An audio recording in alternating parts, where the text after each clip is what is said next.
இந்த சட்டை அழுக்கான தோற்றத்துடன் ஒரு திருமண விருந்தில் அமர்ந்து மனநிறைவுடன் சாப்பிட்ட நபர் தன் சட்டை பையில் இருந்த 10 ரூபாயை மொய்ப்பணமாக அழித்துவிட்டு சென்றது வைரலாகி உள்ளது.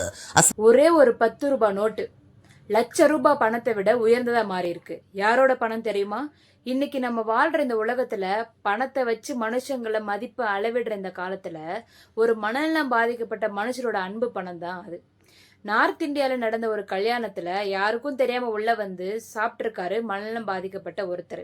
சாப்பிட்டு முடிச்சுட்டு யாரோ திட்டுவாங்களோன்னு பயந்து ஓடாம மாறாக தாங்கிட்டு இருந்த ஒரே ஒரு 10 ரூபாய் நோட்டை மொய் பணமா கொடுத்துட்டு போயிருக்காரு.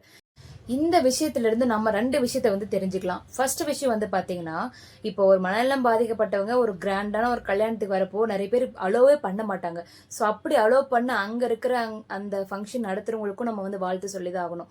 அங்கேயும் வந்து பாத்தீங்கன்னா மனிதாபிமானம் அப்படிங்கிறது இன்னும் நிலைச்சிட்டு தான் இருந்திருக்கு.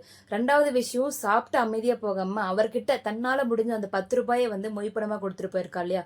ஸோ இதெல்லாம் பார்க்கும்போது தான் அன்பு ஜெயிக்கும் அப்படிங்கிற மாதிரி நம்ம பிக் பாஸ்ல சொல்லுவாங்க இல்லையா? ஸோ அந்த மாதிரி அன்புங்கிறது இன்னும் நம்ம உலகத்துல வந்து இயங்கிட்டு தான் இருக்கு. ஸோ நீங்களும் வந்து பாத்தீங்கன்னா முடிஞ்ச அளவுக்கு எல்லார்ட்டையும் உங்களுடைய அன்பை பரிமாறுங்க. ஸோ இந்த மாதிரி நிறைய இன்ட்ரெஸ்டிங்கான தகவல்களை தெரிஞ்சுக்க தீப்தி எக்ஸ்ப்ளோரர் சேனலை ஃபாலோ பண்ணுங்க. தேங்க்யூ.